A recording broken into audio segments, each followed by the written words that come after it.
ప్రియమైన దేవుని పిల్లలారా, ప్రభువైన యేసు క్రీస్తు వారి పేరట మీ అందరికీ వందనాలు.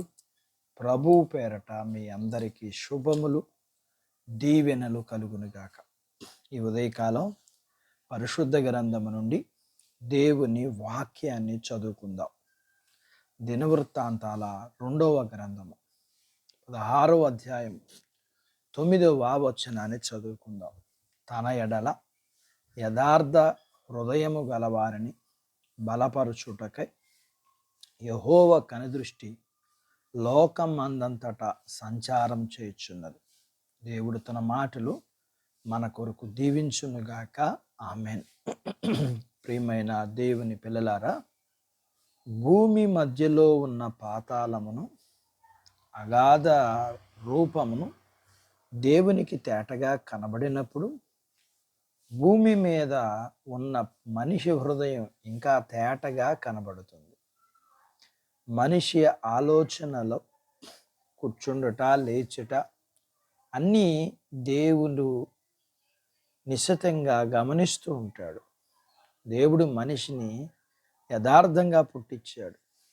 ఈ భూమి మీద మనిషి చనిపోయే వరకు ఆ యథార్థతను కాపాడుకోవటం మనిషి బాధ్యత. నీతిగా జీవించే వారిని, యథార్థ హృదయం గల వారిని దేవుడు గుర్తిస్తాడు. దేవుణ్ణి హృదయపూర్వకంగా నమ్మని వారు యథార్థంగా జీవించలేరు. తమ మంచి క్రియను బట్టి కాక దేవుని నమ్మడం ద్వారా మనుషులకు నీతి ఆపాదించబడింది. ఈ లోకానుసారమైనది కాక దేవుని సంబంధమైనదిగా ఉన్నప్పుడే మనకు యథార్థ హృదయం వస్తుంది. ఈ లోకానుసారమైన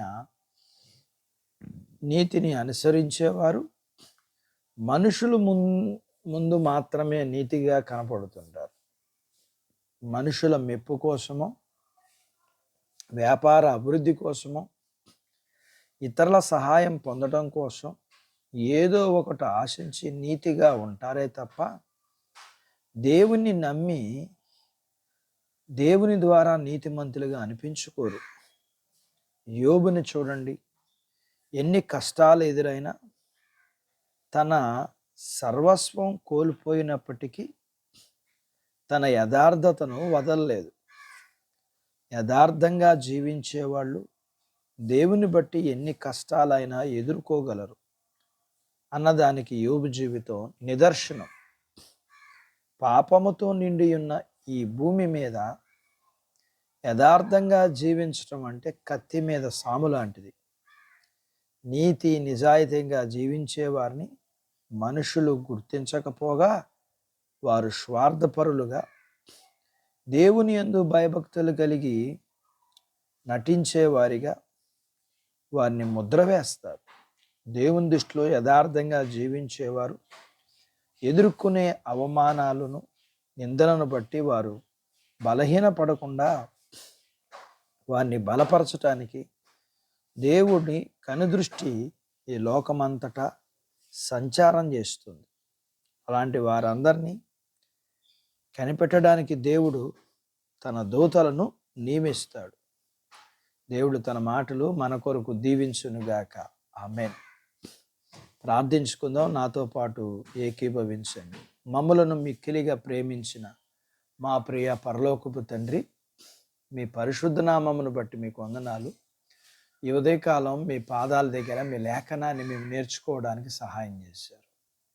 నేర్చుకున్న లేఖన సత్యాన్ని బట్టి మిమ్మల్ని స్తుతిస్తూ మేము మీ కొరకు యథార్థంగా జీవించటానికి కావలసినంతటి కృపను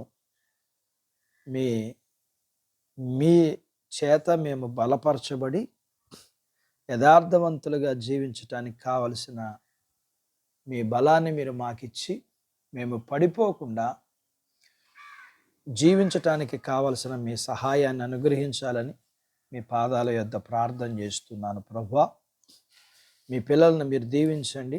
చిన్న బిడ్డలను, యవనస్తులను, వృద్ధులను, స్త్రీలను, పురుషులను దీవించండి. వారి చదువుల్లో, ఆరోగ్యాల్లో, ఉద్యోగ ప్రయత్నాల్లో విజయాలు ఇవ్వండి, ఉద్యోగాలలో ప్రమోషన్స్ ఇవ్వండి, చేతి పనులు, వ్యాపారాలు, పొలాలు, పశువుల్ని దీవించండి. వివాహాలు కాని వారికి అవటానికి, అయిన వారికి గర్భఫలములు లేకున్న వారికి గర్భఫలములు ఇమ్మని, గర్భఫలములు ఇచ్చిన వారికి సుఖమైన ప్రసూతి ఇమ్మని, ప్రసూతి అయిన పిల్లలకు ఆరోగ్యాలు ఇమ్మని, మీ పిల్లల అవసరాలు, సమస్యలు, బలహీనతలు, రుణాలను విడిపించమని, మీ పిల్లలను మీరు దీవించమని, మీరు సిద్ధపరిచిన పరలోకపు భూ సంబంధమైన దీవులకు పాత్రలు చేయమని యేసు ప్రభువు వారి పేరట స్తుతించి ప్రార్థించి అడిగినవన్నీ పొందుకొని ఉన్నాము తండ్రి. ఆమెన్. దేవుడు మిమ్మల్ని దీవించునుగాక. ఆమెన్.